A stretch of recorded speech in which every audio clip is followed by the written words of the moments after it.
59년 한 시대가 저물었습니다.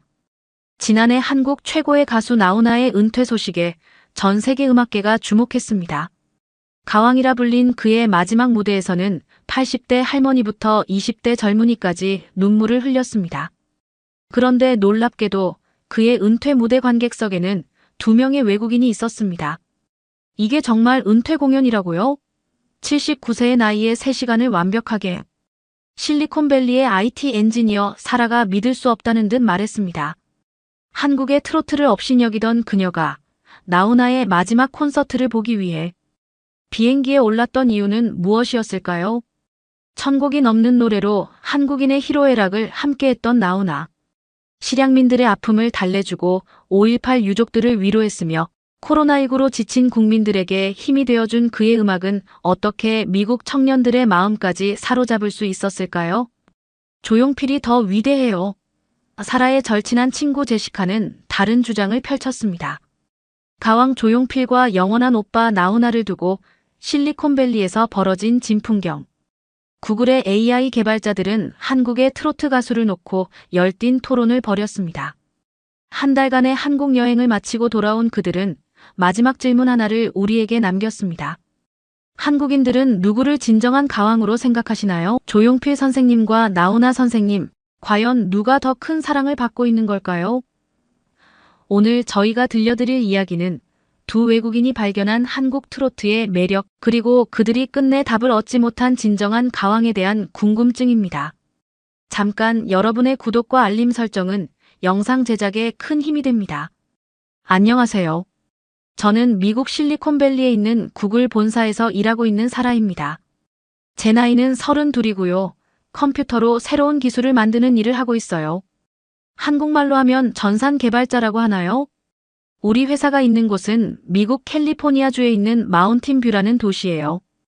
이곳은 우리나라의 판교나 구로 디지털 단지처럼 컴퓨터 회사들이 모여 있는 곳이에요. 삼성전자 미국 지사도 바로 근처에 있답니다. 우리 동네에는 한국 사람들도 많이 살아서 한국 식당도 여러 곳 있어요. 처음에는 김치찌개니 비빔밥이니 하는 음식 이름도 잘 못 외웠는데 이제는 제법 한국 음식과 친해졌답니다. 제가 하는 일은 컴퓨터가 사람의 말소리를 알아듣게 만드는 거예요. 쉽게 말씀드리면 요즘 스마트폰에 대고 오늘 날씨 어때? 라고 물어보면 대답해주는 그런 기술이요. 우리 팀에서는 이 기술이 세계 여러 나라의 말을 알아들을 수 있게 만들고 있어요. 특히 요즘은 한국어를 더 잘 알아듣게 만드는 일을 하고 있답니다. 우리 회사에는 정말 다양한 나라에서 온 직원들이 있답니다.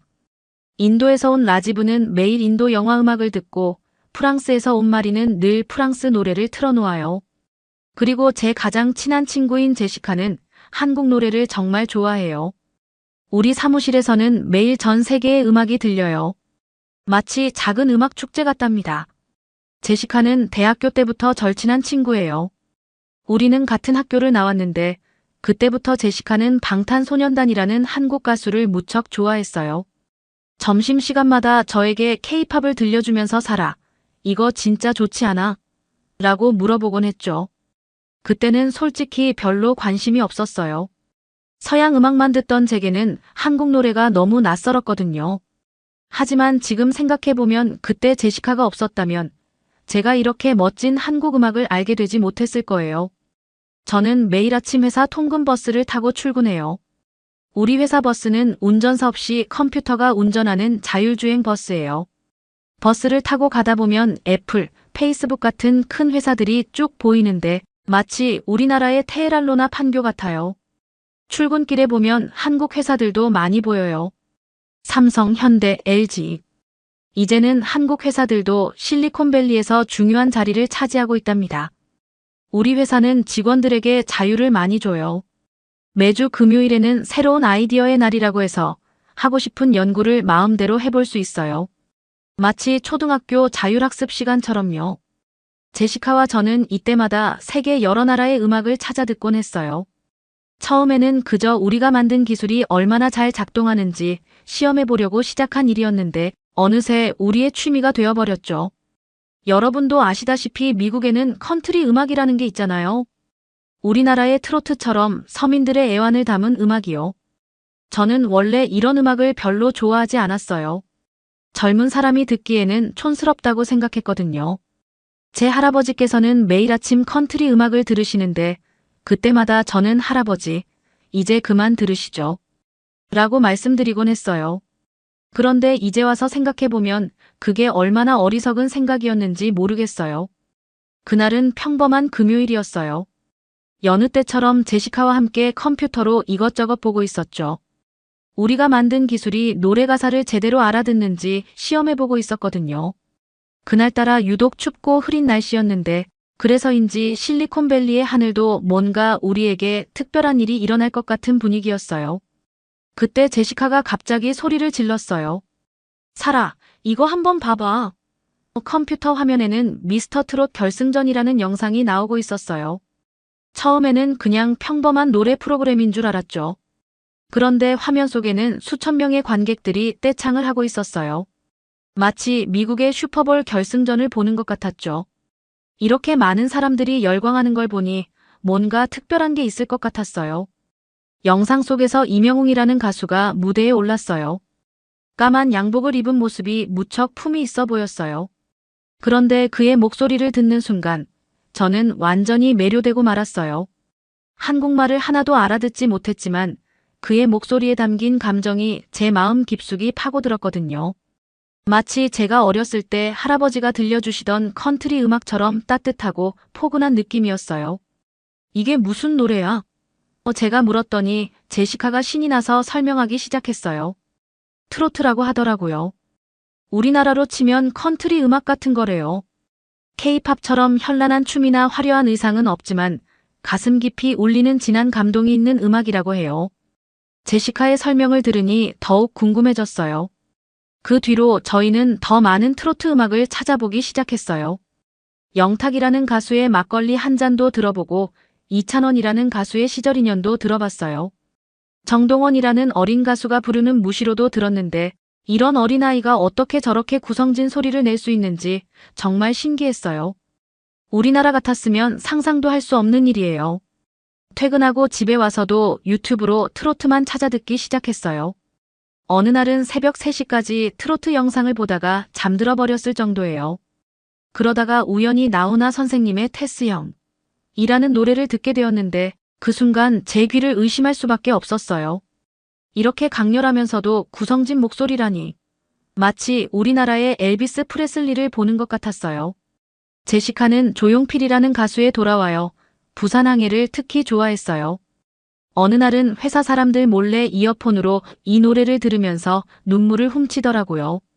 가사도 모르면서 말이에요. 나중에 물어보니 이 노래가 부산이라는 도시의 항구를 배경으로 한 노래라고 하더라고요. 마치 우리나라의 샌프란시스코처럼 아름다운 항구 도시라나 봐요. 이렇게 우리는 점점 더 트로트의 매력에 빠져들게 되었어요.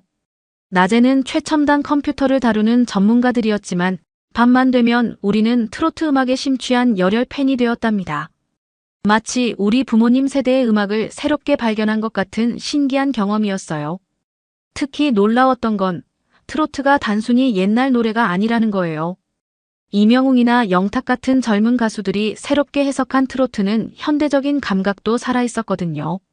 하지만 그 밑바탕에는 여전히 나훈아 선생님이나 조용필 선생님께서 닦아놓으신 전통이 흐르고 있었어요.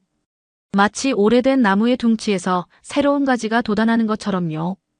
그렇게 시작된 우리의 트로트 사랑은 점점 더 깊어져 갔어요. 이제는 한국어 공부도 시작했답니다.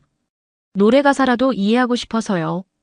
그리고 마침내 우리는 한국 여행을 계획하기 시작했어요. 특히 부산은 꼭 가보고 싶었죠. 조용필 선생님의 돌아와요. 부산항해가 탄생한 그곳으로요. 그날 이후로 저의 일상은 완전히 달라졌어요. 출근할 때도 퇴근할 때도 심지어 샤워할 때도 트로트를 들었답니다. 특히 나훈아 선생님의 노래는 제 플레이리스트의 절반을 차지할 정도였어요. 회사에서도 이어폰을 끼고 몰래 남자의 인생 홍시무시로 같은 노래를 들었어요. 동료들은 제가 왜 이렇게 행복해 보이냐고 물어보더라고요. 제 책상 위에는 이제 한국어 단어장이 놓여 있어요. 처음에는 그저 노래 가사를 이해하고 싶어서 시작했는데 어느새 한국어 공부에도 푹 빠져버렸어요. 사랑이라는 단어를 처음 배웠을 때의 그 설렘이란 영어의 러브와는 또 다른 느낌이더라고요. 마치 따뜻한 봄날의 햇살 같은 단어였어요. 주말이면 한국 드라마도 보기 시작했어요. 미스터 트롯에 출연했던 가수들이 나오는 드라마를 찾아보다가 점점 더 많은 드라마를 보게 되었죠. 그러다 우연히 전국 노래자랑이라는 프로그램을 발견했는데 이게 정말 대박이었어요. 일반 시민들이 나와서 트로트를 부르는 모습이 너무 감동적이었거든요. 유튜브 알고리즘이 저를 점점 더 깊은 트로트의 세계로 이끌었어요. 어느 날은 나훈아 선생님의 1970년대 공연 영상을 보게 되었는데 그 카리스마는 정말 이루 말할 수 없었어요. 지금의 K-팝 아이돌도 이런 무대 장악력은 없을 것 같더라고요. 특히 울음으로 보낸 세월이라는 노래를 들었을 때는 가사도 모르는데 왠지 눈물이 나더라고요. 제시카는 조용필 선생님의 팬이 되어 있었어요. 저는 나훈아 선생님을 좋아하고요. 그래서 우리는 자주 누가 더 위대한 가수인지 토론했답니다. 제시카는 조용필 선생님이 한국 대중음악의 역사를 바꾼 전설적인 가수라고 주장했고, 저는 나훈아 선생님의 감성과 무대 매너를 내세웠죠. 이런 토론을 하다 보면 어느새 밤이 깊어져 있곤 했어요. 특별히 기억에 남는 건 모나리자라는 노래예요. 우연히 이 노래를 듣고 있는데 옆자리에 한국인 개발자 김 과장님이 깜짝 놀라시더라고요. 어떻게 이런 노래를 알아요? 라고 물으시길래 요즘 트로트에 빠져 있다고 말씀드렸더니 깜짝 놀라시면서도 무척 기뻐하시더라고요. 김 과장님은 그날부터 저에게 트로트에 대해 많은 걸 가르쳐 주셨어요. 나훈아 선생님이 한국에서 영원한 오빠로 불린다는 것도, 조용필 선생님이 가왕이라고 불린다는 것도 그분에게 배웠죠. 점심시간마다 트로트 이야기를 하다가 식사 시간이 부족해서 컵라면으로 때우는 날도 많았어요. 한 번은 김 과장님 댁에 초대를 받았는데 거실에 있는 오래된 LP판들을 보여주셨어요. 나훈아 선생님의 무시로 LP, 조용필 선생님의 창밖의 여자 LP. 이런 귀중한 음반들을 실제로 보니 마치 박물관에 온 것 같았어요. 특히 LP 재킷에 적혀있는 한글 가사를 보면서 우리는 밤늦게까지 이야기를 나눴답니다. 김 과장님은 또 가요무대라는 프로그램도 알려주셨어요.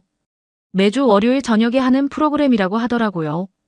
한국에서는 이 프로그램이 40년 넘게 방송되고 있다나 봐요. 우리나라로 치면 아메리칸 아이돌이 40년 동안 방송된 것과 비슷하다고 할까요? 정말 대단하죠? 한국의 노래방 문화도 알게 되었어요. 김 과장님 말씀으로는 한국에서는 노래방이 스트레스를 푸는 가장 좋은 방법이라나 봐요. 회식 때면 다들 노래방에 가서 트로트를 부른다고 하더라고요. 저도 한번 노래방에 가보고 싶어졌어요.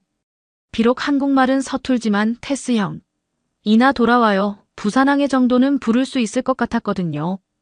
제시카와 저는 한국의 트로트 팬카페에도 가입했어요. 물론 글은 거의 못 쓰지만 다른 팬들이 올리는 영상이나 사진을 보는 것만으로도 너무 재미있었답니다. 특히 나훈아 선생님의 팬카페는 정말 대단했어요. 7, 80대 할머니들부터 20대 젊은이들까지 정말 다양한 연령대의 팬들이 있더라고요. 그러던 어느 날 김 과장님이 아주 특별한 영상을 보여주셨어요. KBS 가요 무대에서 나훈아 선생님이 부르신 고향역이었어요. 지금과는 전혀 다른 무대 분위기, 그리고 젊은 시절의 나훈아 선생님의 모습이 너무 인상적이었어요. 그 뒤로 저는 틈만 나면 옛날 가요 무대 영상들을 찾아보게 되었죠. 제시카는 조용필 선생님의 1985년 삼성동 체육관 공연 영상을 발견했다며 신이 나서 보여줬어요. 모나리자를 부르시는데 무려 3만 명의 관객들이 떼창을 하더라고요. 그때는 한국이 지금처럼 발전하기 전이었다는데 그 시절에도 이렇게 대단한 공연이 있었다니 정말 놀라웠어요. 유튜브에는 정말 보물 같은 영상들이 많았어요. 나훈아 선생님의 남자의 인생 무대를 보고는 입을 다물지 못했답니다. 당시 그 무대의 에너지와 열정이 지금까지도 고스란히 전해지는 것 같았어요. 그 시절 한국의 흑백 TV로 이 무대를 보셨을 분들의 감동이 어땠을지 상상이 되더라고요. 우연히 MBC 방송국에서 제작한 한국가요사 100년 같은 다큐멘터리도 보게 되었어요. 나훈아 선생님과 조용필 선생님이 각각 어떤 시대적 배경에서 어떤 음악을 하셨는지 자세히 알 수 있었죠. 한국의 현대사와 함께한 트로트의 역사를 보면서 이 음악이 단순한 옛날 노래가 아니라는 걸 다시 한번 깨달았어요. 유튜브로 보는 한국의 음악 프로그램들도 너무 재미있었어요. 부르의 명곡이라고 젊은 가수들이 옛날 노래를 새롭게 부르는 프로그램이 있더라고요. 이명웅 씨가 나훈아 선생님의 울지 마라를 부르는 걸 봤는데 정말 감동이었어요. 원곡의 느낌을 살리면서도 자신만의 색깔을 입히는 모습이 너무 멋있었거든요. 우리 회사의 한국인 직원들 사이에서도 제가 조금 유명해졌어요. 트로트 좋아하는 미국인 개발자로요. 점심시간에는 저를 보면 사라 씨, 이번 주말에 나훈아 선생님 유튜브 새로 올라왔어요. 라고 알려주시곤 해요. 덕분에 저는 한국 드라마나 예능에 대해서도 많이 알게 되었답니다. 특히 재미있었던 건 미스터 트롯 진에서 준결승까지 모든 영상을 정주행했을 때예요. 처음에는 혼자 보다가 나중에는 회사 동료들도 함께 보게 되었어요. 영어권 동료들도 이게 뭐야? 하면서 호기심을 보이더니 나중에는 같이 흥얼거리고 있더라고요. 트로트의 매력은 국경도 언어의 장벽도 뛰어넘는 것 같아요. 그러다 문득 이런 생각이 들었어요. 이제는 정말 한국에 가볼 때가 된 것 같다. 단순히 유튜브로 보는 것과 실제로 경험하는 건 분명히 다를 테니까요. 제시카도 같은 생각이었나 봐요.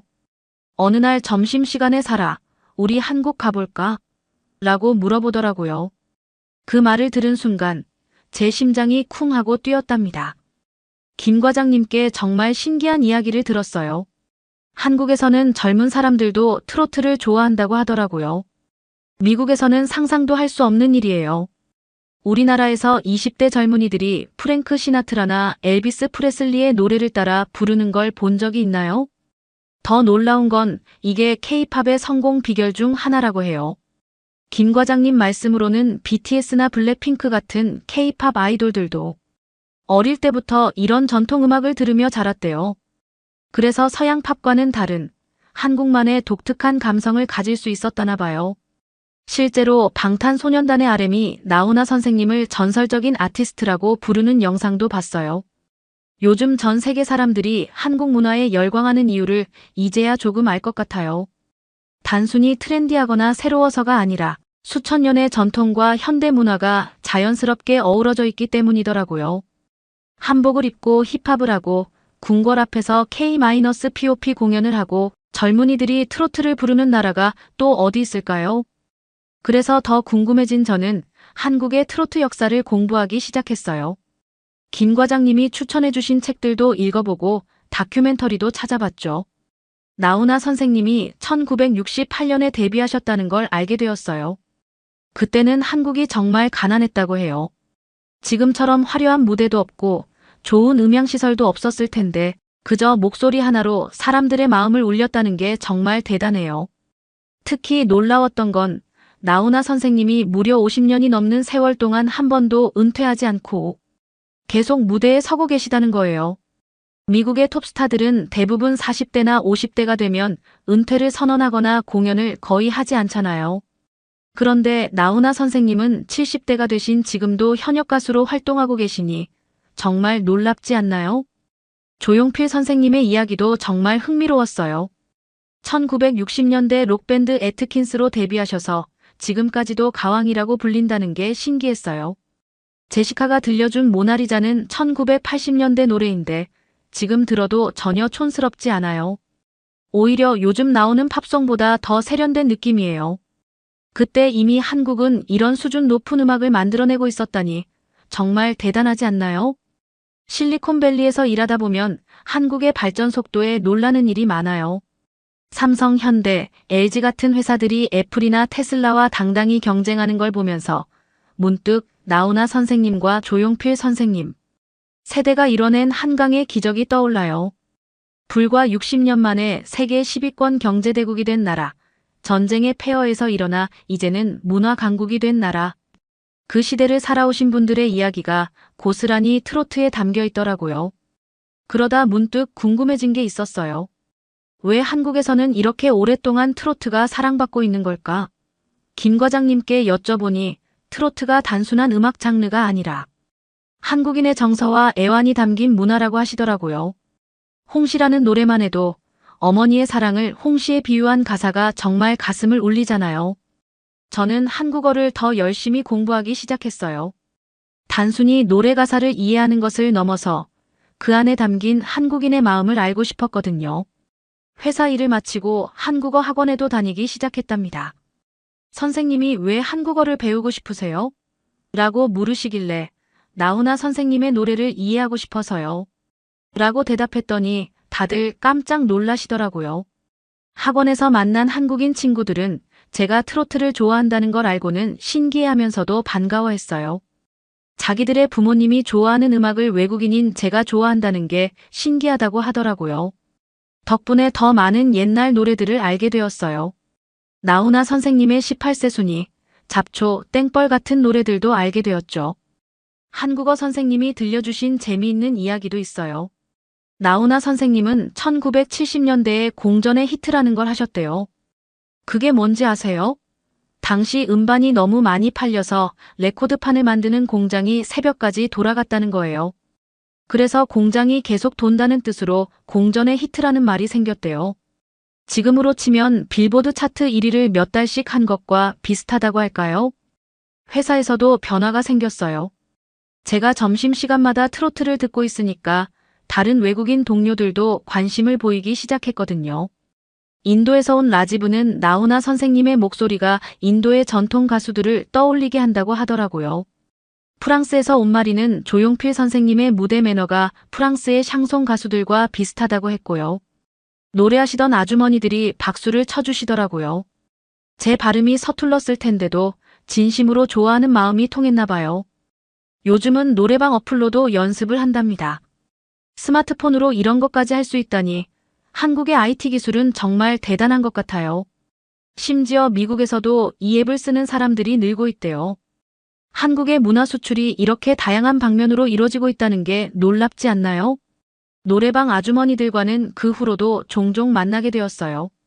매주 토요일마다 모여서 트로트를 부르는 모임이 있다고 해서 저도 끼워주셨거든요. 특히 놀라웠던 건 그분들의 기억력이었어요. 80대가 넘으신 할머니도 나훈아 선생님의 노래는 처음부터 끝까지 완벽하게 부르시는 거예요. 게다가 각 노래가 언제 나왔고 어떤 의미가 있는지도 다 기억하고 계시더라고요. 이 노래가 나왔을 때는 말이야. 하면서 들려주시는 이야기들이 매번 새로웠어요. 그 시절 이야기를 들으면서 한국이 얼마나 큰 발전을 이뤘는지 실감할 수 있었죠. 한인마트 할머니들은 이제 저를 딸처럼 여겨주세요. 매주 토요일이면 우리 살아왔네 하시면서 반겨주시고 김치랑 반찬도 챙겨주시고요. 미국에서는 이런 정을 느끼기 힘들어요. 개인주의가 너무 강해서 이웃끼리도 잘 모르고 지내거든요. 하지만 한국 사람들은 달라요. 서로 챙기고 돌보는 마음. 이런 게 한국이 빠른 시간 안에 이토록 발전할 수 있었던 원동력이 아닐까요? 제가 한국에 가보고 싶다는 말씀을 드렸더니 다들 꼭 가봐야 해 하시면서 어디를 가면 좋을지 알려주셨어요. 특히 부산국제시장을 추천해 주셨는데 거기가 옛날 나훈아 선생님이랑 조용필 선생님이 공연하시던 곳이래요. 요즘엔 KTX를 타면 서울에서 부산까지 2시간 반이면 간대요. 미국의 뉴욕에서 워싱턴 DC까지 가는 것보다 더 빠르다니 놀랍지 않나요? 이제 저는 단순히 트로트 음악을 좋아하는 것을 넘어서 한국이라는 나라와 한국 사람들이 진심으로 좋아졌어요. 첨단 기술과 전통이 조화를 이루고 정과 예의를 중시하면서도 세계를 향해 끊임없이 도전하는 나라. 제가 이런 나라의 음악을 사랑하게 된 것이 자랑스러워요. 제시카도 저와 비슷한 경험을 했나 봐요. 그 친구는 조용필 선생님의 팬클럽에서 활동하는 분들을 만났대요. 거기서도 20대부터 80대까지 다양한 연령층이 함께 어울린다고 하더라고요. 세대를 넘어서는 음악의 힘이 정말 놀랍죠. 이제 저는 단순히 트로트 음악을 좋아하는 것을 넘어서 한국이라는 나라와 한국 사람들이 진심으로 좋아졌어요. 노래를 통해 만난 인연들 덕분에 제 인생이 더욱 풍요로워진 것 같아요. 제시카도 저도 우리가 그토록 사랑하는 음악이 태어난 곳으로 여행을 가기로 결정했어요. 드디어 한국 여행을 준비하기 시작했어요. 저희는 2주 일정으로 계획을 짰죠. 회사에서는 이렇게 긴 휴가를 내는 게 어렵지 않았어요. 실리콘밸리는 자유로운 휴가 문화가 정착되어 있거든요. 김 과장님은 부러운 듯 한국에서는 이렇게 길게 휴가 내기가 쉽지 않은데 너희들은 좋겠다.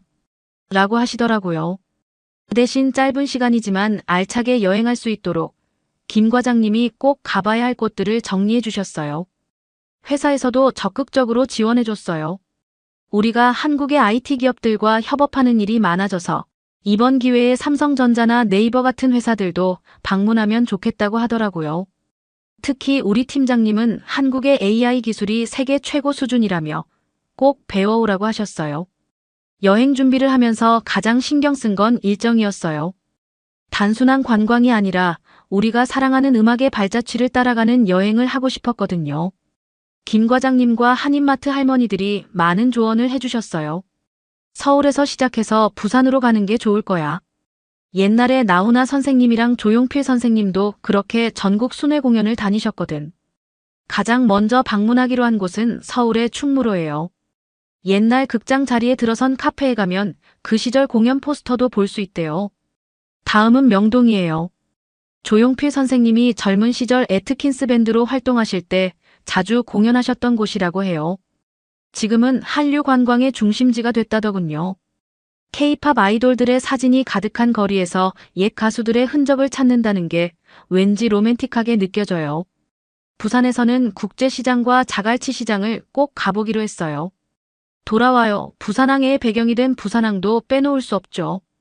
저는 나훈아 선생님의 무시로 공연이 열렸던 시민회관 터를 찾아가 보고 싶어요. 지금은 현대식 건물이 들어섰다지만 그곳에 서면 그때의 함성이 들리지 않을까요? 숙소도 신중하게 골랐어요. 서울에서는 인사동 한옥스테이를 예약했어요. 전통 가옥에서 지내면서 아침에는 풍경 소리에 일어나고 저녁에는 전통찻집에서 트로트를 들을 수 있대요. 부산에서는 영도다리가 보이는 호텔을 잡았고요. 새벽에 일어나면 부산항의 일출을 볼 수 있다고 하네요. 한국어 공부도 더 열심히 하고 있어요. 특히 트로트 한국어를 따로 정리하고 있답니다. 님이 무슨 뜻인지, 한이 왜 중요한지, 정은 어떤 의미인지 노래 가사를 통해 한국인의 정서를 이해하려고 해요. 김 과장님이 트로트는 한국인의 마음이라고 하신 말씀이 이제야 조금씩 이해가 돼요. 비행기 표를 예매하던 날 저희는 회사 근처 한 식당에 모였어요. 김 과장님, 한인마트 할머니들, 노래방 모임분들까지 다들 축하해 주시러 오셨더라고요. 할머니들이 손수 싸주신 김밥을 먹으면서 우리는 밤늦게까지 한국 이야기를 했어요. 거기 가면 이것도 해봐라, 저것도 먹어봐라 하시면서 끝없이 조언해 주시는 모습에서 한국의 정을 다시 한번 느낄 수 있었죠. 드디어 인천공항에 도착했어요. 비행기에서 내리자마자 느낀 건 공항이 마치 미래도시 같다는 거였어요. 깔끔하고 효율적인 동선, 최첨단 시설들. 김 과장님 말씀처럼 한국은 정말 IT 강국이었어요. 심지어 입국 심사도 자동으로 처리되더라고요. 공항에서 서울로 가는 길도 인상적이었어요. 깨끗한 도로, 반듯한 건물들, 밤늦게도 환한 거리. 특히 놀라웠던 건 지하철이에요.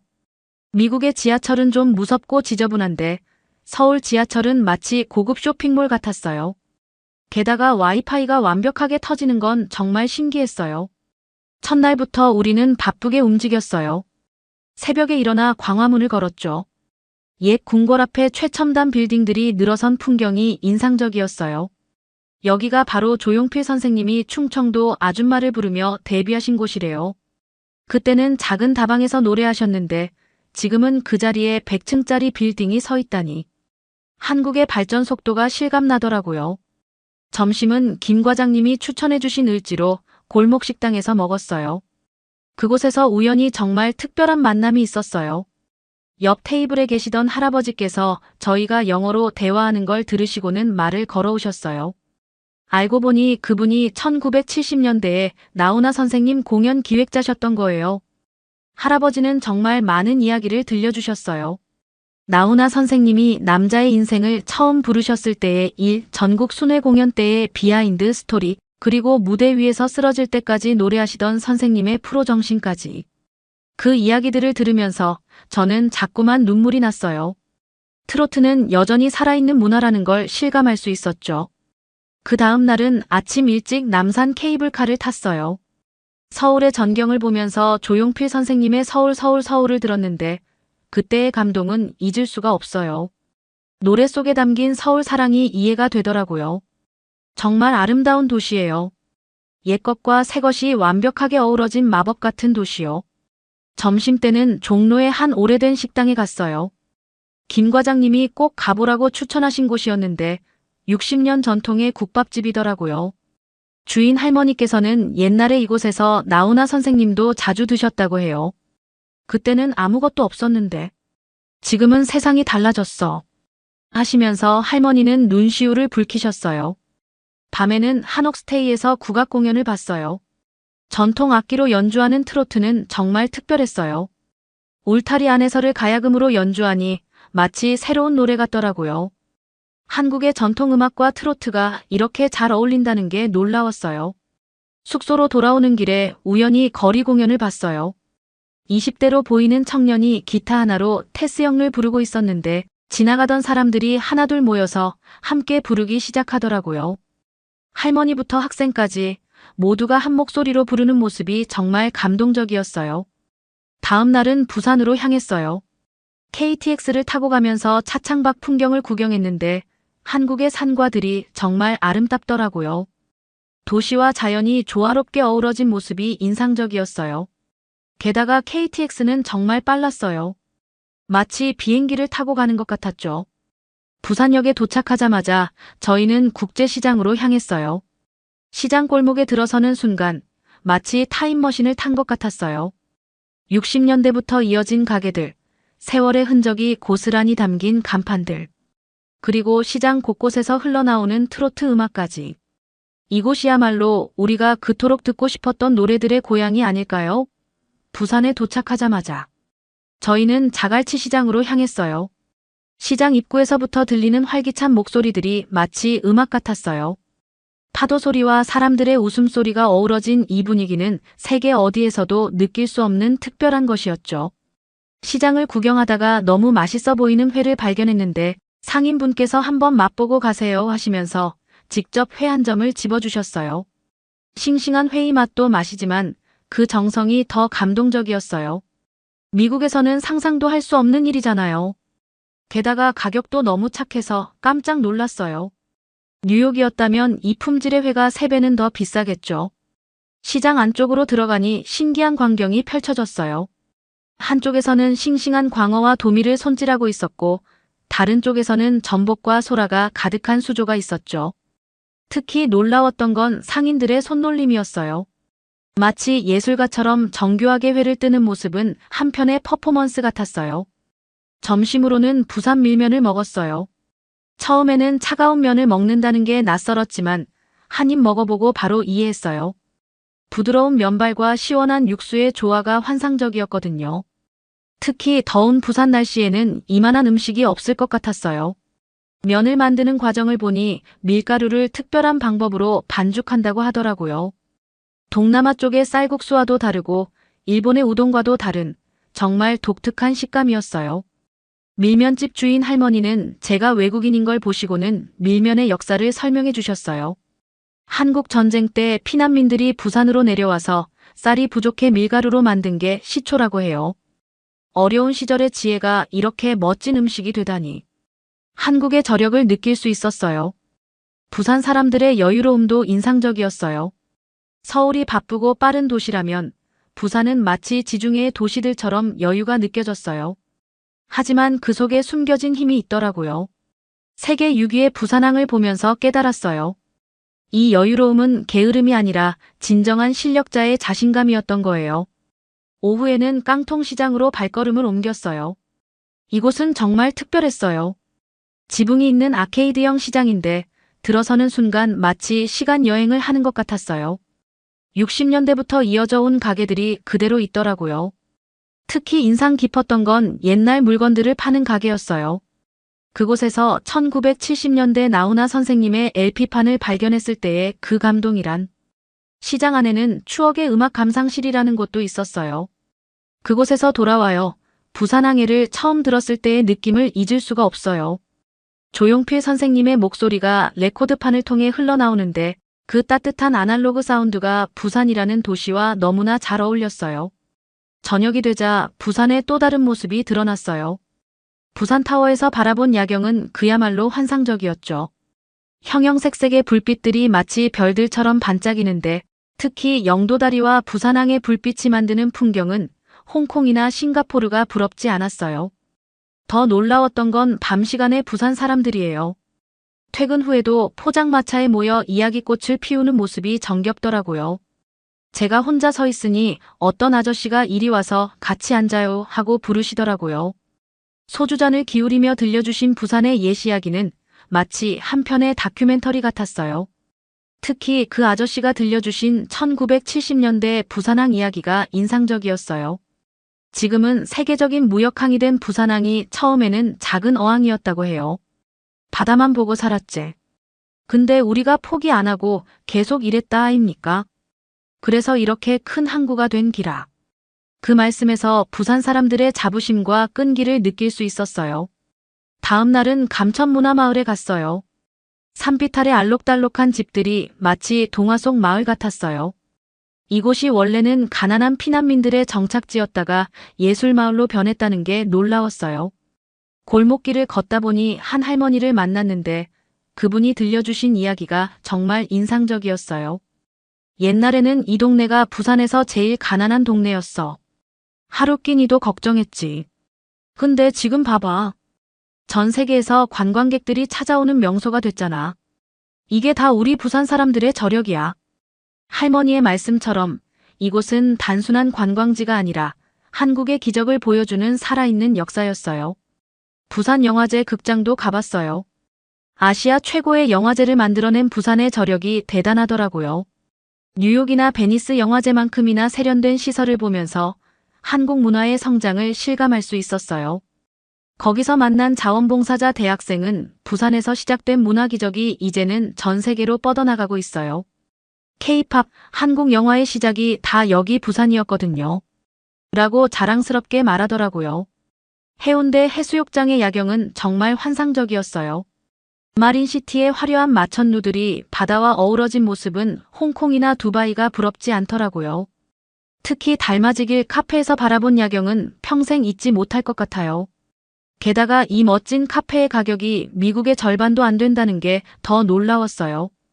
부산 시민들의 여유로운 저녁 문화도 인상적이었어요. 퇴근 후에 광안리 해변을 산책하는 사람들, 부산 사투리로 정겹게 이야기 나누는 가족들, 기타 치며 노래하는 젊은이들. 이런 모습들이 부산만의 특별한 매력이었어요. 미국의 해변 도시들은 대부분 관광객들로 넘쳐나는데 부산은 현지인들의 일상적인 삶이 그대로 녹아있더라고요. 마지막 날, 흰여울 문화마을에서 할아버지 한 분을 만났어요. 그분이 들려주신 이야기가 잊히지 않네요. 나훈아 선생님이 젊었을 때 이 동네에서 공연하신 적이 있어. 그때는 전기가 없어서 차에서 전기를 끌어다 썼다 하더라. 지금은 세상이 많이 좋아졌지. 하지만 우리 부산 사람들의 마음만큼은 그때나 지금이나 똑같아. 정직하고 순수한 마음 말이야. 부산을 떠나기 전날 용두산공원에 올라가서 부산항을 바라봤어요. 수많은 컨테이너선들이 오가는 모습이 마치 교향악단의 연주처럼 질서정연해 보였어요. 부산이라는 도시가 이렇게 크고 현대적인 항구 도시로 성장했다는 게 놀라웠어요. 하지만 더 놀라운 건 이렇게 발전했음에도 사람들의 순수한 정과 여유는 그대로 간직하고 있다는 거였죠. KTX를 타고 가면서 창밖을 바라보는데 부산에서의 모든 순간이 주마등처럼 스쳐 지나가더라고요. 자갈치 시장 아주머니의 구수한 사투리, 감천문화마을 할머니의 자부심, 어린 미소, 흰여울 문화마을 할아버지의 따뜻한 이야기. 이 모든 것이 제 마음속에 깊이 새겨졌어요. 부산은 단순한 관광지가 아니었어요. 한국의 과거와 현재, 그리고 미래가 공존하는 살아있는 역사였답니다. 부산에서의 일정을 마치고 서울로 돌아가는 KTX에 몸을 실었어요. 창밖으로 스쳐 지나가는 한국의 풍경을 보면서 문득 이런 생각이 들더라고요. 한국은 참 신기한 나라라는 걸요. 300km가 넘는 거리를 단 2시간 만에 달리는 이 최첨단 기술의 기차 안에서 우리는 나훈아 선생님의 남자의 인생을 듣고 있었으니까요. 열차 안에서 우연히 만난 승무원 아저씨와 이야기를 나눌 기회가 있었어요. KTX가 처음 도입될 때 프랑스에서 기술을 배워왔는데 이제는 오히려 한국의 기술력이 더 앞서 나갔다고 하시더라고요. 이제는 우리가 다른 나라의 기술을 수출한다니까요. 프랑스 기술자들이 우리한테 배우러 온다고요. 라며 자랑스러워 하시는 모습이 인상적이었어요. 대전역에 잠시 정차했을 때는 플랫폼의 모습에 또 한 번 놀랐어요. 로봇이 직접 커피를 만들어주는 카페가 있더라고요. 게다가 그 옆에는 전통 떡을 파는 가게가 있었어요. 첨단 기술과 전통이 이렇게 자연스럽게 공존하는 모습이 정말 신기했어요. 미국에서는 보기 힘든 광경이죠. 기차에서 만난 한 할아버지는 은퇴하신 과학자셨는데 흥미로운 이야기를 들려주셨어요. 60년대에는 한국의 기차 기술자도 거의 없었대요. 그런데 지금은 자체 기술로 고속철도를 만들어 수출하는 나라가 됐다는 거예요. 우리나라가 이만큼 발전한 것처럼 우리 트로트도 세계적인 음악이 될 날이 곧 올 거야. 하시면서 환하게 웃으시더라고요. 차창 밖으로 보이는 산과들은 마치 수채화 같았어요. 한국의 산은 미국의 산과는 다른 느낌이에요.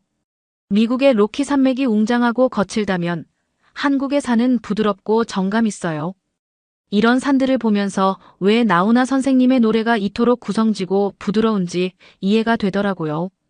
기차 식당 칸에서 도시락을 먹었는데 이것도 특별한 경험이었어요. 간단한 도시락이지만 밑반찬 하나하나가 정성스럽더라고요. 옆자리 아주머니께서는 옛날에는 기차 타고 가면서 김밥 먹는 게 최고의 행복이었어. 라고 하시면서 지금은 기차 안에서도 이렇게 좋은 식사를 할 수 있다며 감탄하셨어요. 차창 밖으로 지나가는 도시들마다 특색 있는 건물들이 보였어요. 울산의 현대자동차 공장, 구미의 전자산업단지. 이런 풍경들을 보면서 한국의 산업화 역사를 생각하게 됐어요. 나훈아 선생님 세대가 이렇게 열심히 일하셨기에 지금의 한국이 있다는 걸 실감할 수 있었죠. 기차 안에서 한국어 공부도 했어요. 한글로 된 책을 읽고 있으니 옆자리 중학생이 관심을 보이더라고요. 제가 나훈아 선생님의 노래를 좋아한다고 하니까 깜짝 놀라더니 자기도 테스 형을 좋아한다고 하더라고요. 할아버지 세대의 음악을 10대 학생이 좋아한다니 정말 신기했어요. 서울이 가까워질수록 마음이 설레었어요. 부산에서 보고 듣고 느낀 것들이 마음속에서 물결치고 있었거든요. 특히 부산 사람들의 따뜻한 정과 여유로움은 절대 잊을 수 없을 것 같아요. 하지만 이제 서울에서는 또 다른 모습의 한국을 만나게 되겠죠. 서울역에 도착해서 저녁을 먹으러 근처 식당가로 향했어요. 역 주변은 서울의 오래된 동네 중 하나잖아요. 좁은 골목길을 걷다가 1970년대부터 영업해온 오래된 식당을 발견했어요. 할머니 사장님이 직접 요리하시는 낙지볶음집이었는데 벽에 걸린 옛날 사진들이 눈길을 끌더라고요. 사장님이 들려주신 이야기가 참 재미있었어요. 70년대에는 이 동네가 음악인들이 많이 모이는 곳이었대요. 당시 이 근처에 음반 취입하는 곳이 있어서 나훈아 선생님도 가끔 들르셨다고 해요. 그때는 이 동네가 예술가들의 동네였어요. 지금은 많이 바뀌었지만 우리 가게는 그때 모습 그대로 지키고 있어요. 식사를 하는 동안 할머니가 틀어주신 옛날 노래들을 들으면서 이 도시의 세월을 느낄 수 있었어요. 40년 넘게 한자리를 지켜온 식당, 그 세월 동안 보고 들은 이야기들. 서울의 변화와 발전이 고스란히 담겨있는 순간이었죠. 요즘 젊은 사람들은 잘 모르지만 이 동네에는 아직도 옛날 이야기가 살아있어요. 하시는 할머니의 말씀이 가슴에 와닿았어요. 서울역에서 호텔로 가는 길에 택시기사님이 재미있는 말씀을 해주셨어요. 지금 젊은 사람들이 트로트를 좋아하는 이유가 뭔 줄 아세요? 힙하다고 생각해서래요. 아이러니하죠? 우리 때는 촌스럽다고 생각했던 음악을 요즘 애들은 새롭다고 느낀대요. 저녁에는 청계천 주변을 산책했어요. 번화가 한복판에 이렇게 아름다운 하천이 있다는 게 신기했어요. 더 놀라웠던 건 청계천 광장의 대형 스크린에서 각종 K-팝 뮤직비디오와 함께 나훈아 선생님의 공연 영상이 번갈아 나온다는 거예요. 전통과 현대가 이렇게 자연스럽게 어우러지는 모습이 인상적이었어요. 청계천 주변 노점에서는 또 다른 재미있는 광경을 봤어요. 젊은 가게들 사이에서 트로트 LP를 파는 할아버지 가게가 있었는데 그곳에 젊은이들이 줄을 서 있더라고요. 요즘 LP가 다시 유행이라면서 특히 나훈아 선생님과 조용필 선생님의 옛날 음반이 인기라고 해요. 그날 저녁 우연히 신촌의 한 클럽 앞을 지나갔는데 귀를 의심할 만한 소리가 들리더라고요. DJ가 나훈아 선생님의 홍시를 일렉트로닉 비트와 믹스해서 틀고 있었어요. 젊은이들이 신나게 춤추는 모습을 보면서 트로트가 이렇게 새로운 모습으로 재해석될 수 있다는 게 놀라웠어요. 다음 날은 서울의 옛 동네들을 찾아다녔어요. 을지로의 오래된 다방들, 종로의 전통 찻집들. 이런 곳들에서 옛날 나훈아 선생님이나 조용필 선생님의 공연 포스터를 발견하는 재미가 쏠쏠했어요. 특히 한 다방 주인 할아버지는 1960년대부터 이 가게를 하셨다면서 당시 나훈아 선생님이 자주 들르셨던 이야기를 들려주셨어요. 서울에서 발견한 또 하나의 놀라운 점은 트로트의 현대화예요. 홍대 앞에서 본 버스킹 공연자들 중에는 트로트를 재즈나 힙합으로 편곡해서 부르는 젊은이들도 있더라고요. 그들의 음악을 들으면서 트로트가 단순히 옛날 음악이 아니라 현재 진행형에 살아있는 장르라는 걸 실감했어요. 밤에는 남산타워에 올라가서 서울의 야경을 바라봤어요. 형형색색의 네온사인과 반짝이는 불빛 사이로 옛 건물들의 기와 지붕도 보이고 고층 빌딩 사이로 한옥의 처마도 보이더라고요. 이런 게 바로 서울의 매력이 아닐까요? 오래된 것과 새로운 것이 조화롭게 어우러져 만들어내는 특별한 아름다움 말이에요. KTX를 타고 서울로 돌아오는 동안 마음 한켠에 있던 궁금증이 마침내 풀린 것 같아요. 왜 한국의 트로트가 이토록 생명력을 가지고 있는지, 왜 세대를 넘어 사랑받는지 말이에요. 그건 아마도 트로트가 한국이라는 나라처럼 전통과 현대를 아우르는 포용력을 가지고 있기 때문이 아닐까요? 부산의 정취. 어린 골목길에서도 서울의 화려한 클럽에서도 트로트는 자연스럽게 녹아들어 새로운 모습으로 태어나고 있었으니까요. 한국에서의 마지막 밤이었어요. 지난 2주간의 여정이 주마등처럼 스쳐 지나가던 그때 제시카가 종로에 있는 오래된 술집을 가보자고 했어요. 7, 80년대 노래만 틀어준다는 곳이었죠. 평소 같았으면 고민했겠지만 그날은 왠지 가보고 싶었어요. 골목길을 한참 걸어 들어간 그 술집은 마치 시간이 멈춘 것 같은 곳이었어요. 옛날 LP 자켓들이 벽면을 가득 채우고 있었고 DJ 부스에서는 7, 80년대 노래가 흘러나오고 있었죠. 들어서자마자 윤수일의 아파트가 끝나고 조용필 선생님의 단발머리가 흘러나왔는데 신기하게도 젊은이들이 더 신나게 반응하는 거예요. 옆자리에 앉은 젊은이들과 이야기를 나누게 됐어요. 그중 한 명이 음악 프로듀서였는데 요즘 7080 노래들을 현대적으로 편곡하는 작업을 한다고 하더라고요. 이 시대의 음악에는 진정성이 있어요. 서민들의 애환과 정서가 깊이 담겨 있죠. 이런 진심 어린 음악은 시대가 변해도 절대 사라지지 않아요. 그의 말에 깊이 공감했어요. 그러다 우연히 그 프로듀서가 작업 중인 곡을 들려줬어요. 나훈아 선생님의 남자의 인생을 재즈 버전으로 편곡한 거였는데 신기하게도 원곡의 감동은 그대로 살아있더라고요. 이게 바로 명곡의 힘이에요. 어떤 형태로 바꿔도 그 본질적인 감동은 변하지 않거든요. 자정이 다가올 무렵 술집 주인이 특별한 순서를 마련했어요. 손님들이 차례로 나와서 좋아하는 노래를 부르는 거였죠. 20대 청년들이 이문세의 광화문 연가를 부르고 30대 직장인들이 김현식의 비처럼 음악처럼을 부르고 어느새 공간 전체가 하나의 콘서트장이 됐어요.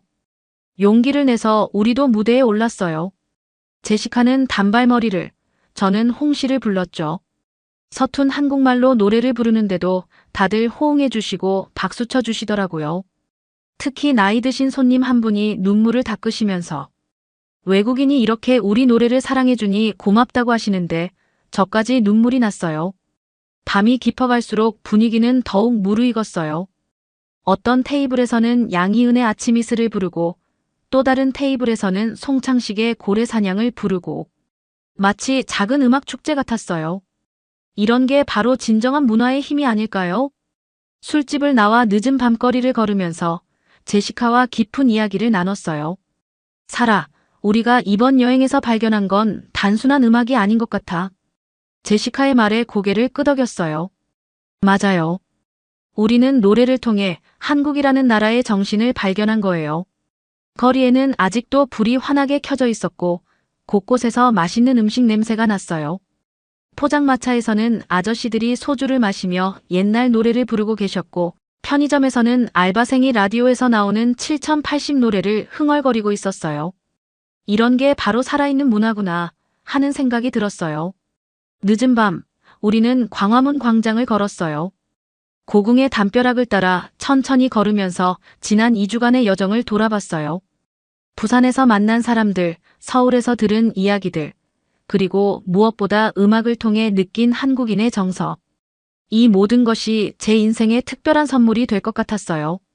광화문의 웅장한 모습과 그 앞으로 펼쳐진 현대적인 빌딩들을 보며 전통과 현대가 조화롭게 어우러진 이 도시의 매력을 다시 한번 느낄 수 있었죠.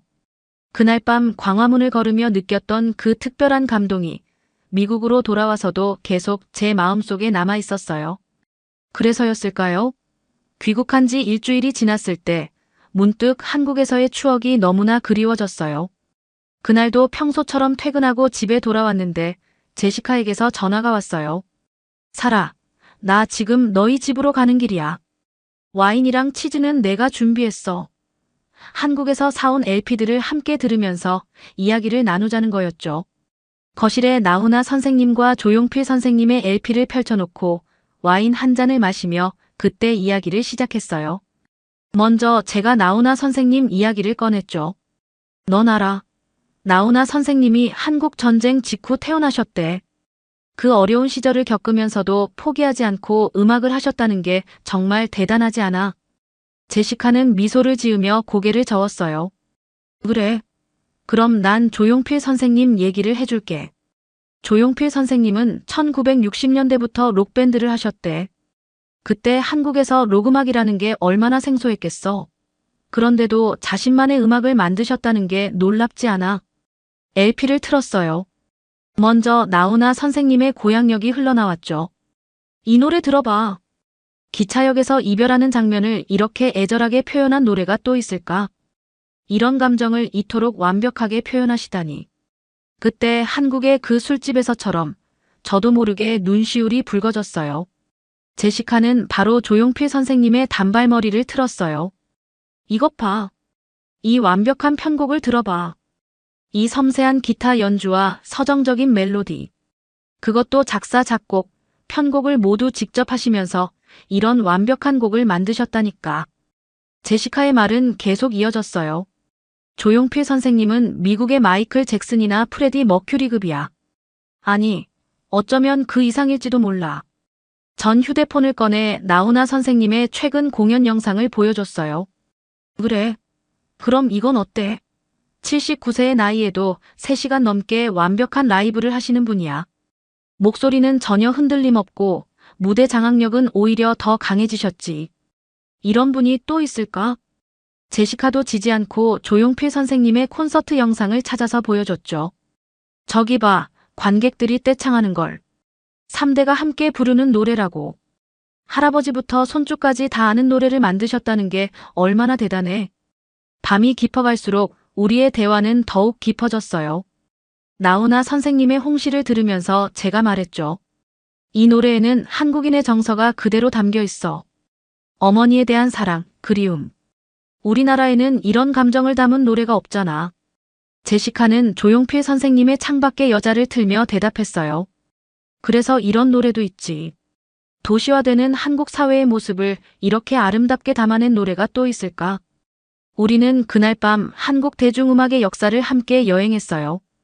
60년대 말 나훈아 선생님의 데뷔곡부터 70년대 조용필 선생님의 록밴드 시절, 80년대의 전성기를 거쳐 지금까지.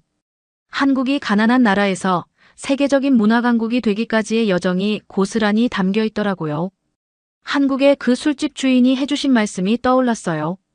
나훈아는 한의 정수고 조용필은 흥의 정수다. 그때는 무슨 말씀인지 잘 몰랐는데 이제는 조금 알 것 같아요. 한과 흥, 이 상반된 감정을 모두 노래할 수 있는 나라가 바로 대한민국이니까요. 이제 우리는 매주 금요일마다 이렇게 만나서 두 분의 음악을 들어요. 실리콘밸리의 첨단 기술 회사에서 일하는 직원들이 한국의 7080 음악에 빠져 있다는 게 신기하다고들 하죠. 하지만 저는 이제 알아요. 이 음악들은 단순한 노래가 아니라 한국이라는 나라의 진정한 보물이라는 걸요. 제 책상 위에는 이제 2장의 LP가 나란히 놓여 있어요. 한쪽에는 영원한 오빠 나훈아 선생님, 다른 한쪽에는 가왕 조용필 선생님. 두 분 모두 한국 음악의 자부심이고 우리가 발견한 특별한 선물이에요. 전 이제 이렇게 자랑스러운 음악을 알게 된 것이 정말 행복해요. 제시카와 저는 이제 서로를 놀릴 때마다 이렇게 외쳐요. 조용필 선생님, 나훈아 선생님. 농담처럼 시작된 우리의 라이벌 의식은 이제 두 분에 대한 진정한 존경심이 되었어요. 두 분이 계셨기에 지금의 K-팝이 있을 수 있었고 우리가 이토록 아름다운 음악을 만날 수 있었으니까요. 우리는 앞으로도 이 특별한 음악들을 계속해서 들으며 그날 밤 한국에서의 추억을 영원히 간직할 거예요. 지금까지 외국인의 시선에서 한국의 감동에 빠진 이야기를 전해드리는 감동 다이브였습니다. 감사합니다.